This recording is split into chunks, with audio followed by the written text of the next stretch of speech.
शरीर हो सकता है? हाथ में दिक्कत है तो, कान में दर्द है तो, स्वस्थ शरीर की सबसे बड़ी पहचान है कि हमारे पूरा शरीर स्वस्थ होना चाहिए, निरोगी होना चाहिए। तो बाबा साहब कहते हैं कि देश आजाद तो होना चाहिए, लेकिन देश का प्रत्येक मनुष्य आजाद होना चाहिए। लेकिन गांधी क्या कहता है? गांधी कहता है कि नहीं, पहले अपन आजादी ले लो अंग्रेजों से, बाद में देखेंगे कौन को गुलाम रखना है, कौन को आजाद रखना है।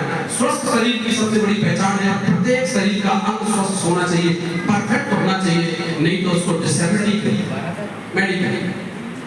तो बाबा साहब चाहते थे कि प्रत्येक मनुष्य स्वस्थ हो, प्रत्येक मनुष्य आजाद हो, लेकिन उनकी आइडियोलॉजी कहती थी केवल ब्राह्मण क्षत्रिय वैसे ही स्वतंत्र होने चाहिए और वो ही स्वस्थ होने चाहिए। तो बताइए वो ज्यादा देश का भला चाहते थे कि हम ज्यादा देश का भला चाहते थे?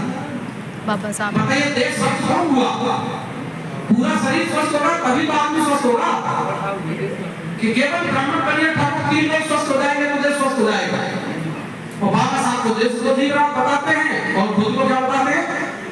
देश स्वस्थ बताते हैं। जबकि असली देशभक्त कौन है? फुले साहू अम्बेडकर पेरियार, ये हमारे असली देशभक्त हैं। और ब्राह्मण पेरियार ठाकुर में से एक बात की धरती पर देशभक्त ना कभी पैदा हुआ ना कभी होगा। क्यों? क्योंकि वो इस व्यवस्था को बनाए रखना चाहते हैं जो ब्राह्मणवादी व्यवस्था है, जिसमें हम लोगों को वाद भी शामिल है। तो हम लोगों को इस बात को समझना है कि हमारा आपस में खून का रिश्ता है। शत्रु ने हमारे 3 काम रोक दिए, एक साथ बैठना रोका, एक साथ खाना रोका है और एक साथ समारोह करना रोका है। 3 काम रोक दिए। ना तो हमारे लोग एक साथ बैठते हैं, ना एक साथ भोजन करते हैं, ना एक दूसरे के शादी समारोह में जाते हैं। जाते हैं क्या? लेकिन ब्राह्मण बोलिए ठाकुर बताओ 3 एक काम करते हैं कि नहीं करते? अलग-अलग वर्ण है उनके, ब्राह्मण का वर्ण अलग है, क्षत्रिय का वर्ण अलग है, वैश्य का वर्ण अलग है, लेकिन फिर भी वो तीनों काम एक साथ करते हैं। और अगर हम करें तो क्या कहते हैं? इनका धर्म भ्रष्ट है। जबकि हम सब एक माता पिता की संतान हैं। जबकि धर्म भ्रष्ट होना चाहिए तो किसका होना चाहिए? उनका होना चाहिए। लेकिन वो कहते हैं नहीं हमारा नहीं होता तुम्हारा होता है। क्यों?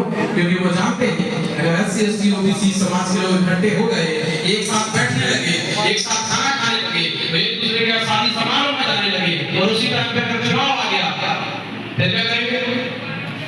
एक साथ वोट भी डाल देंगे। और अगर एक साथ इन्होंने वोट डाल दिया तो राजा किसका बनेगा? SC ST OBC समाज का मालिक बन जाएगा, वो इस देश का मालिक बन जाएगा। अगर वो मालिक बन गया तो जो सदियों से मालिक बने बैठे हैं उनका फिर क्या होगा वो बाद में देखा जाएगा। लेकिन हमको इस